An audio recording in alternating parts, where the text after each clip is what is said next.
Welcome to Daily Variety, your daily dose of news and analysis for entertainment industry insiders. It's Thursday, August 14th, 2025. I'm your host, Cynthia Littleton. I am co-editor-in-chief of Variety, alongside Ramin Satuda. I'm in L.A., he's in New York, and Variety has reporters around the world covering the business of entertainment. In today's episode, we'll talk with business editor Todd Spangler about the Paramount Skydance merger. He and I compare notes after we both attended Meet the Press sessions in Gotham and Los Angeles with the new executive team. And we'll hear from Jenelle Riley, Variety's deputy awards and features editor, who gives us the backstory on Variety's 10 Storytellers to Watch feature. But before we get to that, here are a few headlines just in this morning that you need to know. The incomparable Sinead O'Connor is the subject of a biopic in development. It's been in the works since the release of the 2022 documentary Nothing Compares on the trailblazing singer who died in 2023 at age 56. Alex Rittman in our London bureau has the story. YouTube is experimenting with new age verification technology in the U.S. It's designed to determine if viewers are under 18. YouTube began rolling out what it calls an age estimation model powered by AI this week. If it determines the person is under 18, some viewing restrictions may be added. LL Cool J will host MTV's VMA Awards airing September 7th on CBS and Paramount Plus with a simulcast on MTV. The wording of this announcement tells me it is a new world order for Paramount and CBS. All of these stories and so much more can be found on Variety.com right now. Now we turn to conversations with Variety journalists about news and trends in show business. Next up, I'll compare notes with business editor Todd Spangler on the vibes and the vision around the new regime at Paramount Skydance. We both attended media Q&A sessions with CEO David Ellison and others. Todd went to Times Square last week on the day the deal closed. I went to the Paramount lot on Wednesday. Here's our takeaways. Todd Spangler, thanks for joining me. Hello. We have a fun opportunity here to compare notes because we both had the privilege of spending some time with the new regime at Paramount Skydance, David Ellison, Jeff Shell. They did a press event in New York on the day the merger closed, August 7th. Today, here on August 13th, they did a similar thing on the Paramount Pictures lot on Melrose Avenue in Hollywood. You had Paramount Skydance CEO David Ellison, President Jeff Shell, who's very well known as a media veteran, and 5 other top lieutenants that, to their credit, they just fielded questions from a couple of dozen entertainment business reporters, including me and my colleague Matt Donnelly. Todd, from your time in Times Square at 1515 Broadway, what did you come away with? So in New York, it was literally just 3 or 4 hours after they had officially closed the deal for Paramount. I think the messaging that we came away with was David Ellison saying, look, we're going to bring in some Silicon Valley expertise, which this company has been lacking, but we're going to remain, true to Paramount's creative roots. And then you had Jerry Cardinale, who's big investor, head of Redbird, saying, look, we are professional managers. We're coming in and we're going to manage these assets better than they had before. I spoke to Jerry at our event, and he was very emphatic. We will invest. They really pledged to significantly up the investment to make Paramount Plus a contender alongside Disney Plus and HBO Max. And you and I both know that's going to take a lot of money if they're serious about that. They said all the things: shareholder value, running the company, to making it much more efficient. They were very candid. It's funny, in every merger, the new regime always picks 1 or 2 things that they point out as being backwards from the old regime. And this time around, they've been critical of Paramount's operation of 2 very totally separate, sort of siloed Paramount Plus Streamer and Pluto, the FAST channel. And so that they're saying that there's a lot of savings and even more corporate benefit to be had by bringing them together. They talk good talk, and it is true. Pluto and Paramount Plus, yes, should be on the same platform. But look, it's taken Disney many years now to merge Hulu and Disney Plus onto the same tech stack. So this is not an easy thing. It's super expensive. I think what I came away from the New York presentation sensing was there were not a lot of connecting the dots. How are you going to turn this thing around other than just trying to cut a bunch of costs? Well, between the New York presentation and the LA presentation this past Monday, they showed at least part of their hand, this $7.7 million deal with UFC over 7 years. That's a real proof point, right? That they're going to invest in Paramount Plus and bring this premium programming to try to make Paramount Plus on its own a thriving standalone winner in the streaming wars. Ellison was very strong about that the owners of this company, now the key majority owners, their incentives are aligned to make Paramount as successful as possible.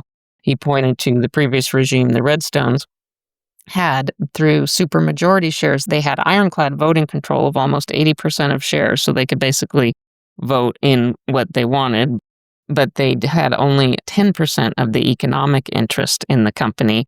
Now the Ellisons and that group have 70% of the economic interest and 100% of the voting power, so they have actually even more sway over the company. The skin in the game is definitely a compelling statement.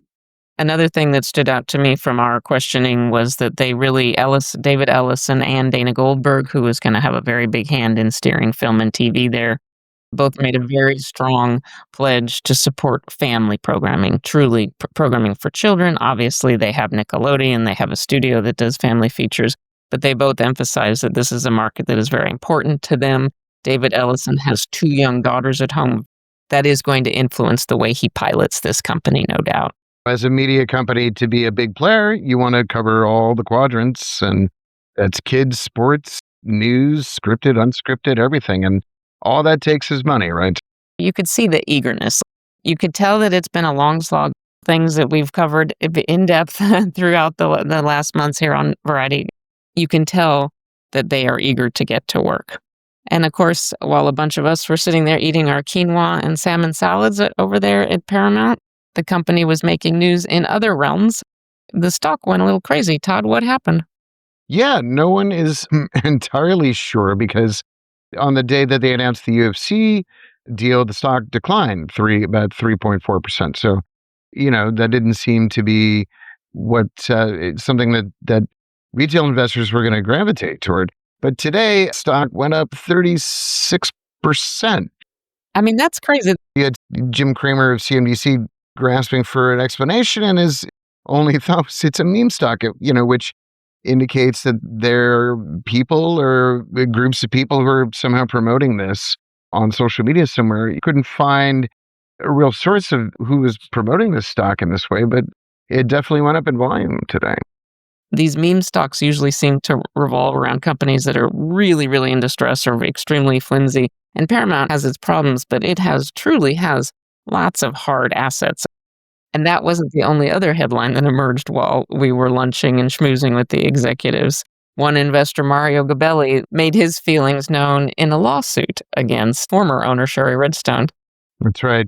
He'd been talking ever since the deal, even before the deal was done last summer, that he wasn't sure that this was going to give the other Class A investors in Paramount Global, the former Paramount, fair shake. And he said his company asked for documentation from Paramount and National Amusements, and they claim that it just didn't provide the transparency to give them assurance that they weren't getting cheated effectively on this deal. So the lawsuit is alleging that Sherry Redstone's National Amusements Inc. received $60 per share for their Class A voting shares, while Gabelli's firm and other similarly situated shareholders got $23 a share. And that was the $23 a share was public, but he's alleging that Sherry made out like a bandit and the other Class A stockholders got stiffed.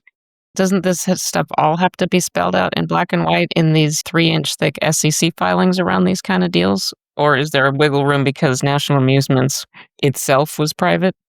Yeah, it was not disclosed what the per share price per se was going to be for the NAI portion of that. I remember there was a lot of back and forth about that. What was Sherry Redstone's overall haul? At one point it was over $2 billion, and then I think by the end it was estimated at about 1.8, if I'm not mistaken. Yep, when you back out the debt, that's right.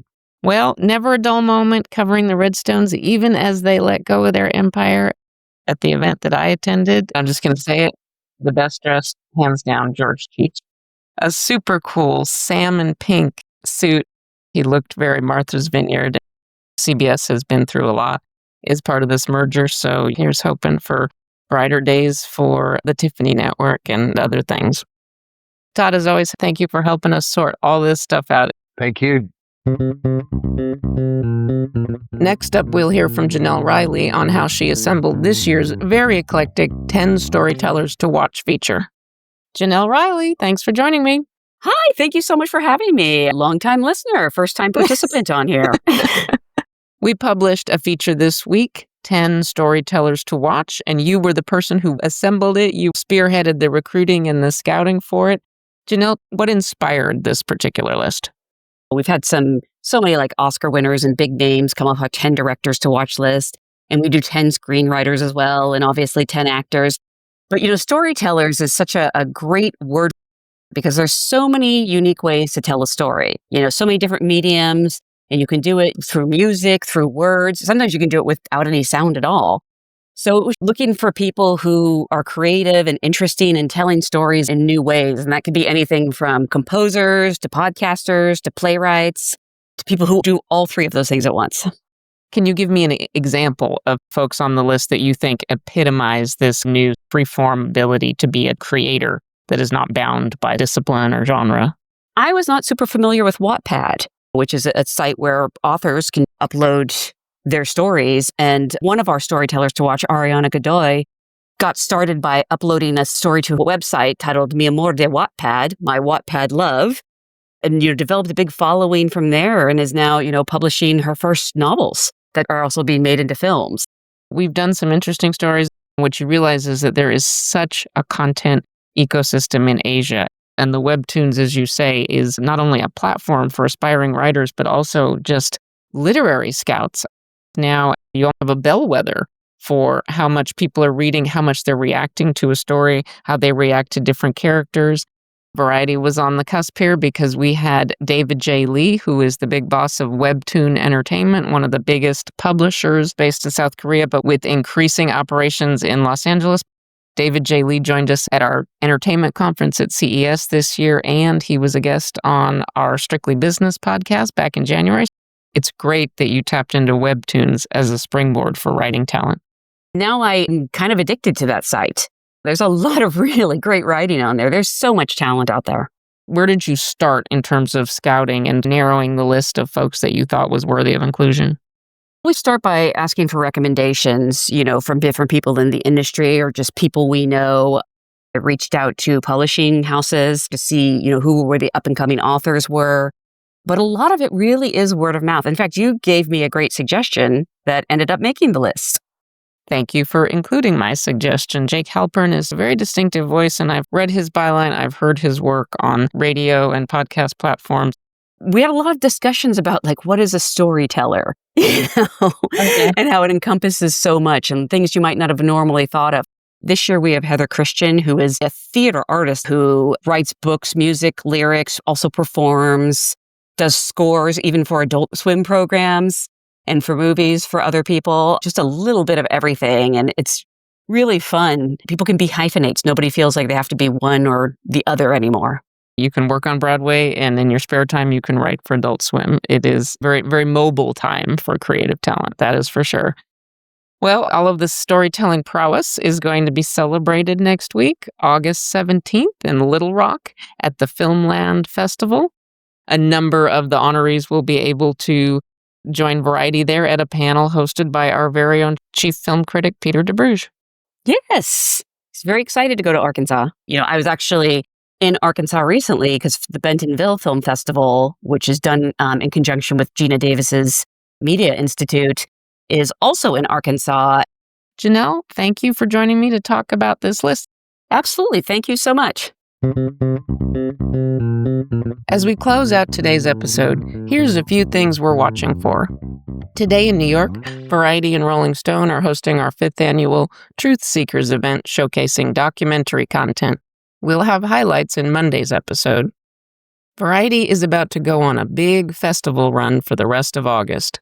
On Saturday, we'll publish the first of 3 digital show dailies out of the Sarajevo Film Festival. On Sunday, we'll have the first of 3 digital dailies out of the Sanfic Industria Festival in Santiago, Chile. On Monday, we're on the coast of Norway at the Haugesund Film Festival. And a week after next comes the Venice Film Festival, which runs August 27th through September 9th. We'll have a large contingent there. We'll publish 5 festival print dailies on site in the city of Canals. And we'll also have 6 digital dailies, plus some other cool stuff that is coming together. There's a lot to cover. Before we go, congrats to Rebecca Habel. The theater veteran has been named managing director of the Roundabout Theater Company starting next year. She returns to the beloved New York institution after spending the past 6 years with the Harold and Miriam Steinberg Theater Center and what is now the Todd Hames Theater on Broadway. Thanks for listening. This episode was written and reported by me, Cynthia Littleton, with contributions from Todd Spangler and Jenelle Riley. It was edited by Aaron Greenwald. Sticks, necks, hick, picks. Please leave us a review at the podcast platform of your choice, and please tune in Monday for another episode of Daily Variety.